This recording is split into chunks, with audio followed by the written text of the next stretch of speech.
قرآن و حدیث کے دیکھنے اور سننے والے ناظرین و سامعین، السلام علیکم ورحمۃ اللہ وبرکاتہ۔ امید ہے کہ آپ سب خیریت سے ہوں گے۔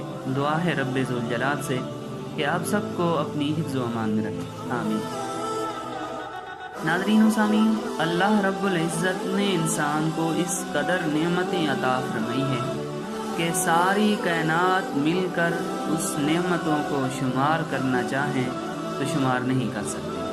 کبھی کبھار خود پر نگاہ ڈالیں اور غور کریں کہ اللہ رب العزت نے ہمیں کتنی نعمتوں سے نوازا ہے۔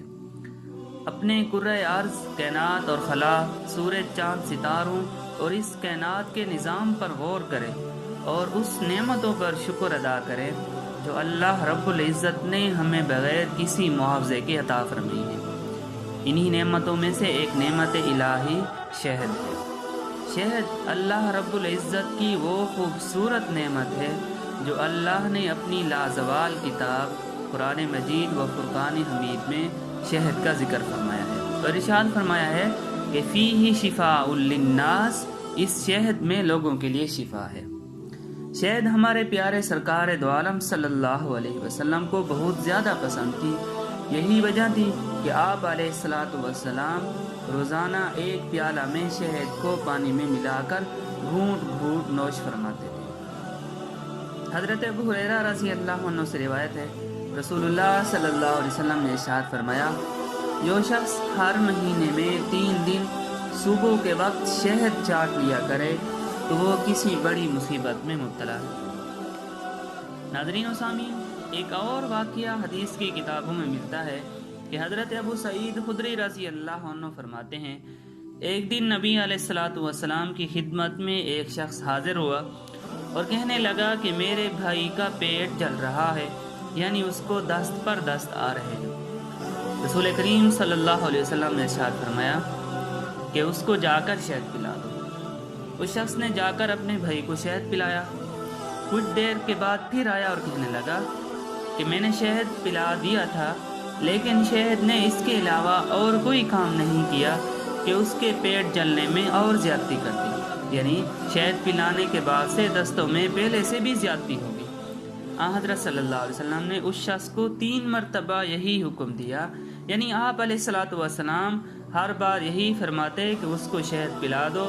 وہ شخص شہد پلاتا رہا، پھر آ کر کہتا میں نے شہد پلا دیا مگر دستوں میں پہلے سے بھی زیادتی ہو گئی، یہاں تک کہ وہ جب 4تھی مرتبہ آیا اور کہنے لگا کہ اس کے دستوں میں زیادتی ہو گئی تو حضرت صلی اللہ علیہ وسلم نے پھر یہی 5ویں مرتبہ ارشاد فرمایا کہ اس کو جا کر شہد پلا دو۔ اس نے پھر یہی عرض کیا کہ میں نے شہد پلا دیا ہے مگر شہد نے اس کے علاوہ اور کوئی کام نہیں کیا کہ اس کے پیٹ جلنے میں اور زیادتی کر دی۔ تب حضرت صلی اللہ علیہ وسلم نے ارشاد فرمایا، اللہ جل شانہ نے تو سچ فرمایا ہے مگر تمہارے بھائی کا پیٹ ہی جھوٹا ہے۔ آخرکار اس شخص نے اپنے بھائی کو 5ویں مرتبہ جا کر شہد پلایا تو وہ اچھا ہو گیا۔ ناظرین و سامعین، اسی طرح ایک قول حضرت علی رضی اللہ عنہ سے بھی منقول ہے کہ جب کوئی شخص بیمار ہو تو اس کو چاہیے کہ وہ اپنی بیوی سے کہے کہ وہ اپنے مہر میں سے کچھ مال دے اور پھر اس مال کے ذریعے شہد خریدے اور شہد کو بارش کے پانی میں ملا کر پی لے، انشاءاللہ بابرکت شفا پائے گا۔ ناظرین و سامعین، یہ نعمت الہی ہمیں ضرور استعمال کرنی چاہیے، خاص طور پر بیماری کے زمانے میں۔ نبی علیہ الصلاۃ والسلام کی زبان اطہر سے نکلی ہر بات میں ہمارے لیے خیر ہی خیر ہے۔ دعا ہے رب ذوالجلال سے کہ ہم سب کو دین و دنیا کی ہر قسم کی تنگی اور مصیبت سے بچائے، آمین۔ اس کے ساتھ ہی اپنے بھائی ابو ذرات کو دیجیے اجازت، ملتے ہیں اگلی ویڈیو میں، تب تک کے لیے خدا حافظ۔ پاکستان زندہ باد۔